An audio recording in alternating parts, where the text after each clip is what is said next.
Hi. Before we start another 3 true scary stories from Reddit, I'd like to say that the second story has a bunch of links to the pictures that the author drew that will help you better understand the descriptions. So let's begin. Number 1. Hey, I'm Brazilian and my English is bad, so bear with me. This isn't going to be a long story. So, last night I was coming back home from my usual ride. It was around 2:30 a.m. I was crossing Street Amazons when this girl came up running and screaming, "Help! Help!" She saw me and came running in my direction. Not knowing what the bloody hell was happening, I ran in her direction too. She hid behind me and started saying, "Help me! There are 2 guys following me. It's not the first time," and crying a little. I saw those 2 guys coming at my direction, looking pretty shady, with hats, very common to use of hats during night here in Brazil, and wearing black only. I asked them what the hell they wanted with a little girl, who was still crying behind me. They said nothing and kept walking in my direction. I told them to back the hell off, and they didn't. I then said if they kept moving forward, I was going to hurt them, but they kept moving in my direction. I'm a pretty big guy, 6'4" and 264 pounds. I could take them both down, but didn't know whether they were carrying weapons or not. I didn't know what to do, so I shouted that I had a gun. They stopped. I faked a move, pulling my shirt and kind of making them think I was going to pull a gun. They started to run. I turned to the girl behind me and asked her what they wanted. She said that they were stalking her a while ago and threatening her, saying how they would enjoy raping her, and etc. I listened to it and almost shed a tear, told her it was okay now, and walked her home. She thanked me, and I asked why she didn't call the police. She said she did, but they didn't do anything as there was no real life-threatening situation, and it didn't show any physical danger. Well, police, I gave her my number and told her if she ever felt threatened, she can just call me and I'd help her. So, 2 crazy dudes who are stalking little girls, do not stalk her, and if we meet again, I'm not going to hesitate in taking you down. Update. I asked her if she would like to start doing boxing and jiu-jitsu in my home gym, and she said she wants to. We're going to be starting training Monday. Number 2. I have included photos where appropriate, because otherwise the descriptions of everything go on and on. I hope this is okay with everyone. When I was 11, my family of 6 decided to make the move from suburbia to a lovely rural bungalow. I have 3 sisters, aged 9, 12, and 18 at the time. We were all excited for the privacy and isolation of our new home. For once in our lives, we would have no neighbors and a large yard to play in.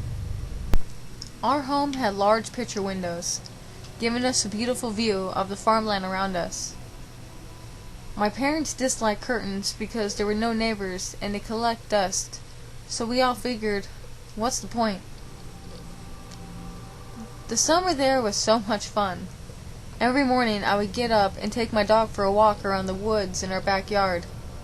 I absolutely adored the feeling of being alone and was enjoying the freedom of all our new space. Fall eventually rolled around, and I continued my routine of walking my dog both in the morning and after school. I remember one morning while walking my dog, I began feeling uncomfortable. I was alone in the woods, there was no one around, but I still felt as though I was being watched. I had shivers down my back the entire walk, and for an 11-year-old, I just felt really strange. My dog was acting weird too. I kept trying to go further into the woods, but she kept trying to pull me towards our shed. The shed rested at the very back of our yard, on the edge of woods where the trees stand out quite a bit. I didn't like how I was feeling, so I picked up my dog and brought her back to the house and went on with my day.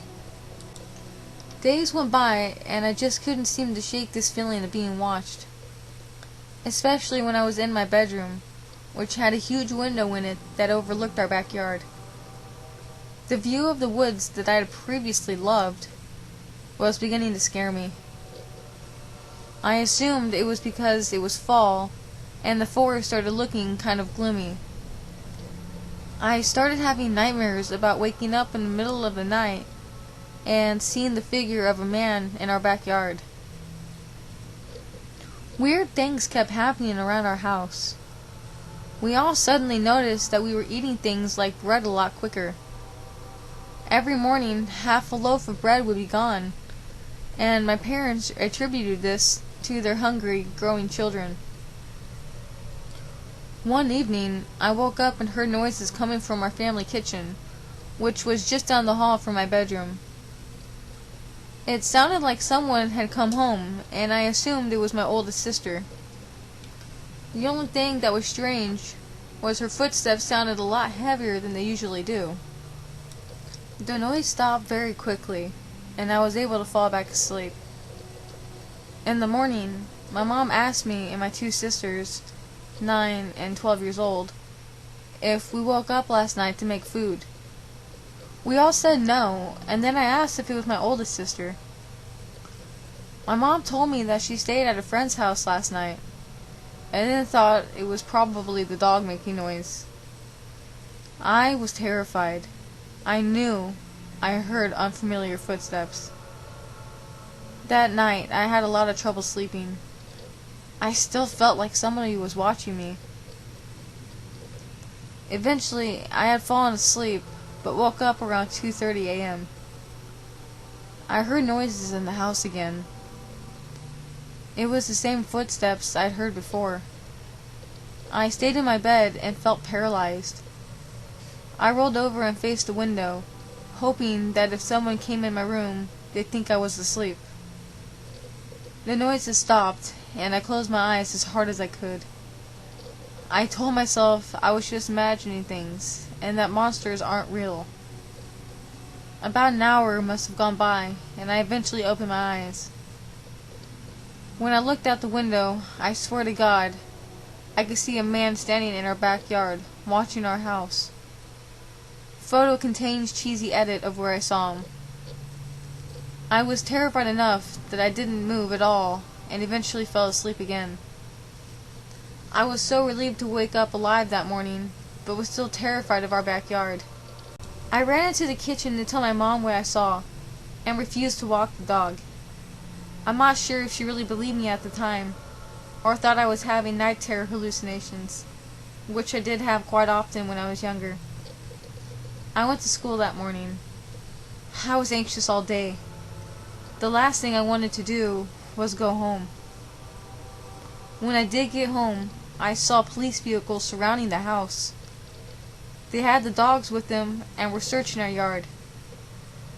They told us a man who had broken into another home and beaten the couple living there was suspected of being on our property. He stole their wallets, photos, and other small items of value. The biggest thing he stole was their car, which had been ditched 10 kilometers from our home. While searching our property, they found all the items from his previous break-ins hidden around our yard. They also discovered that he'd been hiding in our shed since his previous break-in. They said that he had done this at the previous home prior to breaking in. He would spend time watching the house and observing the residents' routine until he knew it well enough to start coming inside the house. They said he had a long history of premeditated violence, including child abuse, and believed he was planning on eventually harming us. In the shed, they found wrappers, empty cans of food, and scraps. They told us he was definitely coming into our house for the food during the night. From the shed, he had a perfect view of our home, and could see when we all went to bed. Although they searched our house and property with the dogs, they didn't find him. After that day, I realized that if you feel like you're being watched, you probably are.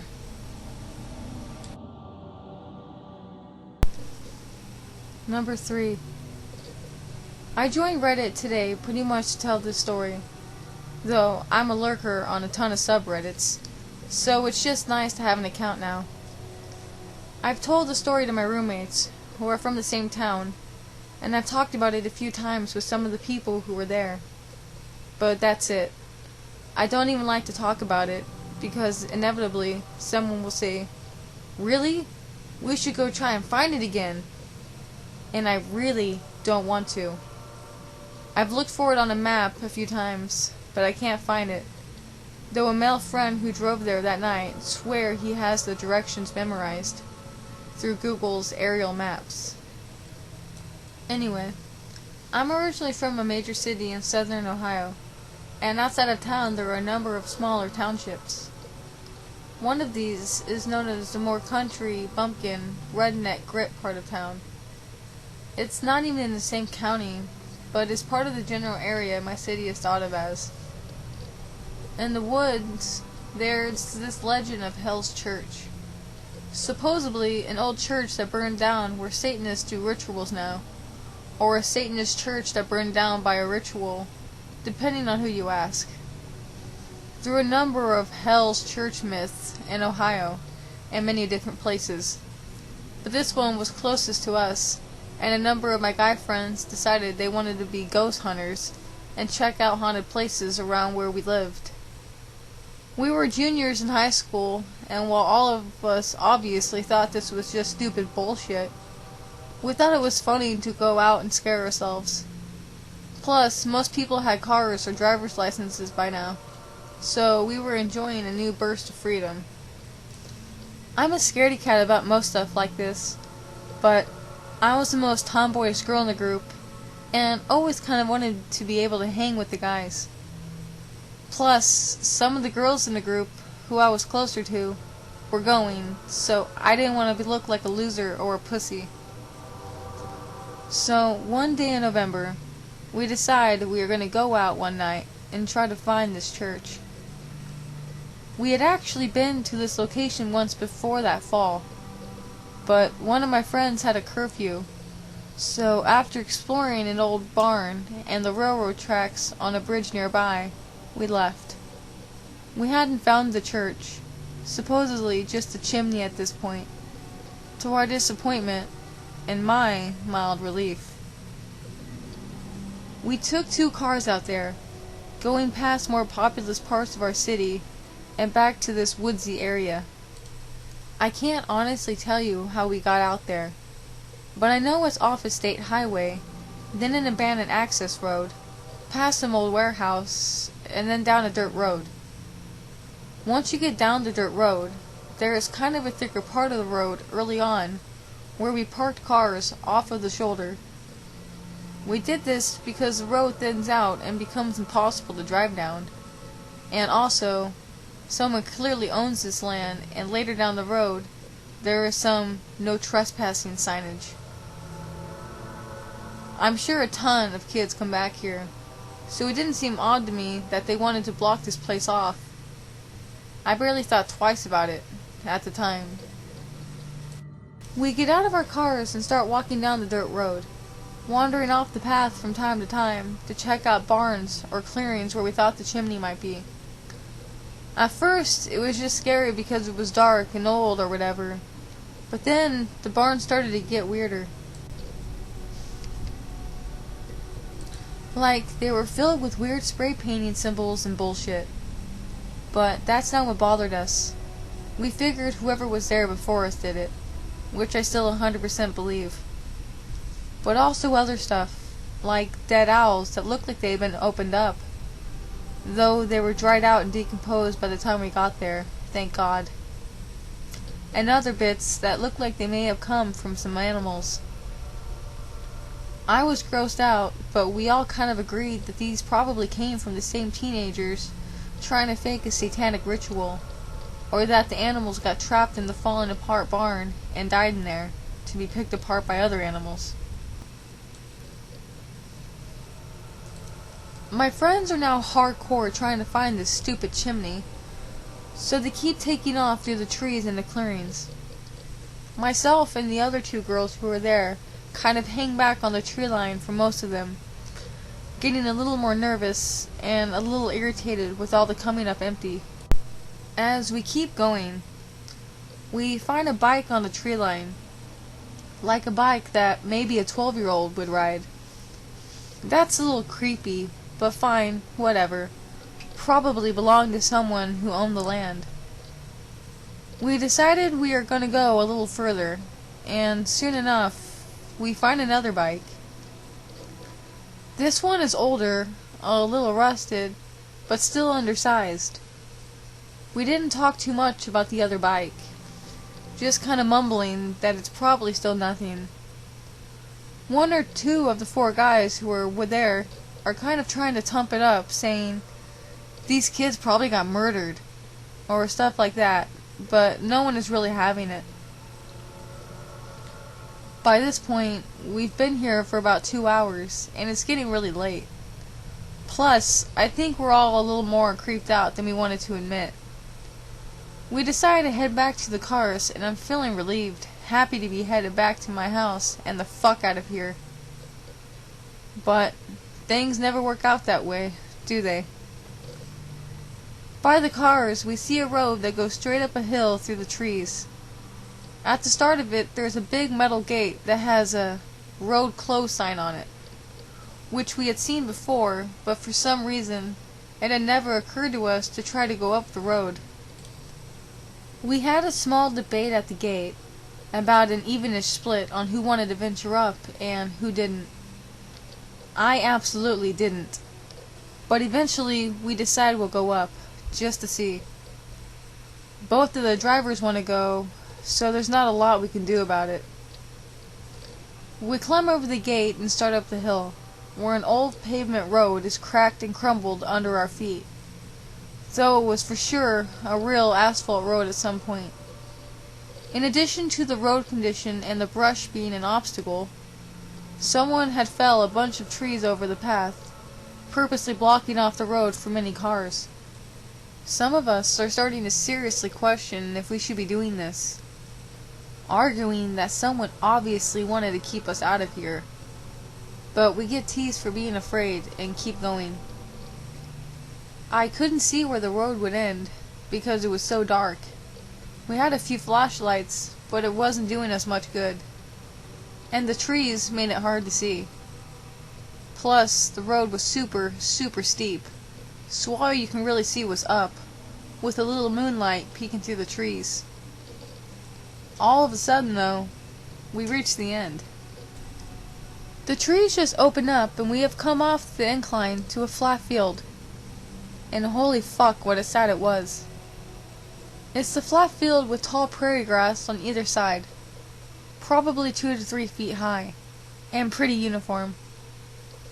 The path we are on splits the large clearing we are in down the center, and leads through the grass to a cul-de-sac with 3 buildings. 2 look like they are farmhouses, with 1 barnish building. They were wood, and while they may have been painted at one point, it looked like they had been mostly weathered and stripped by time. I see this, and I am done. I want to leave. But of course, some of my friends say that we have to check out these buildings. At this point, I finally put my foot down, as do the other 2 girls and one of our guy friends, who decided this is enough for him. He was our valedictorian, so maybe he was just smarter. So the 3 guys who want to go to the buildings tell us to just wait there. And while we don't want to be in this field, out in the open, we decide we just can't leave them. At this point, we've turned off our flashlights, because the moonlight is so strong. The 3 of them take off down the little path, and the 4 of us who remain stand together, bitching about how stupid our friends are, and making small talk. None of us say it, but we are all looking to the grass every now and again, worried something is going to jump out. It's just so creepy, this abandoned little settlement. It feels like our friends are gone forever. We see them get to a building and go inside. It was unlocked, I guess. We can see the flicker of their flashlight lights in the windows, and I just remember feeling so tense. It was like watching a horror movie in real life.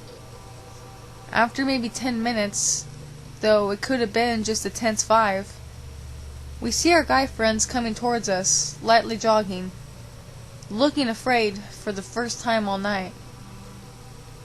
"You idiots went inside?" I said, pissed off at them. One of my friends just looks at us, and I'll never forget it. It was full of bikes. Just bikes chained to the walls. We didn't believe them, kept waiting for them to say that they were kidding, but they insisted, said it was like they were just storing a bunch of bikes there, most of them smaller. They looked afraid, and as much as I didn't want to believe them, I did. They aren't the type of guys to pull a prank for this long.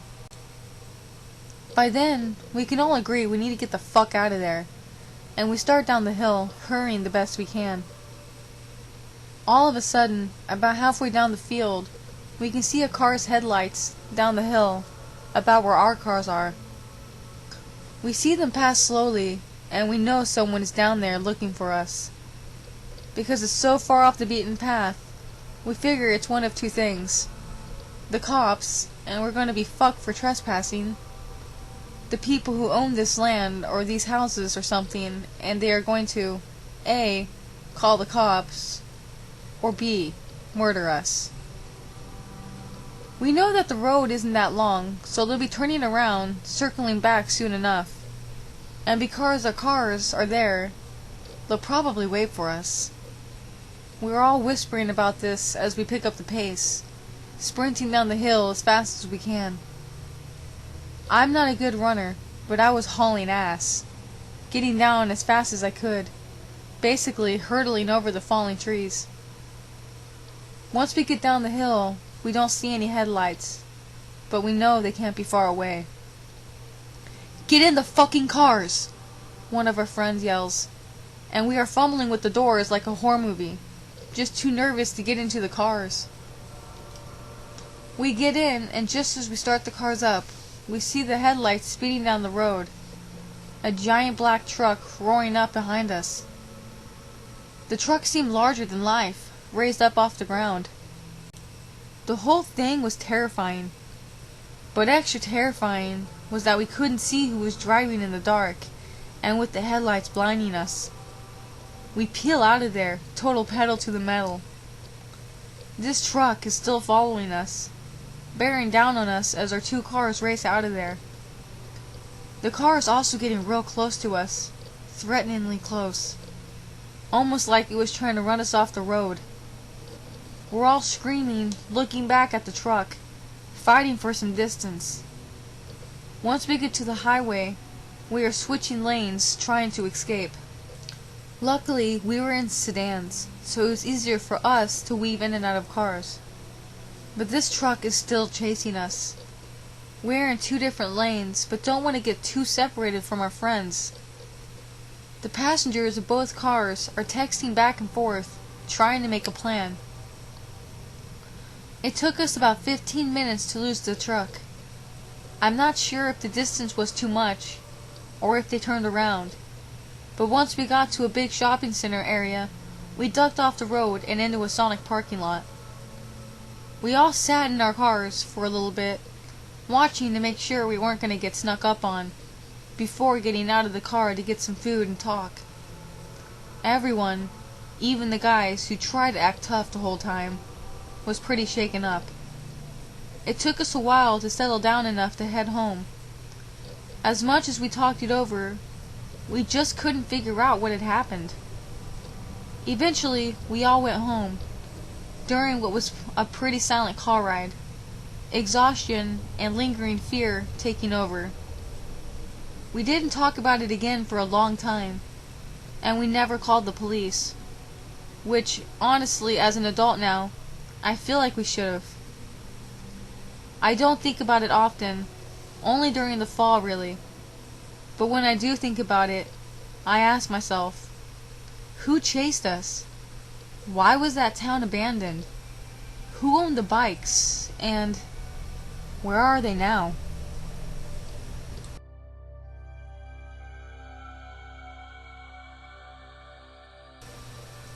Thanks for listening to another True Scary Stories from Reddit. I'm sorry if the narration to this video wasn't the greatest.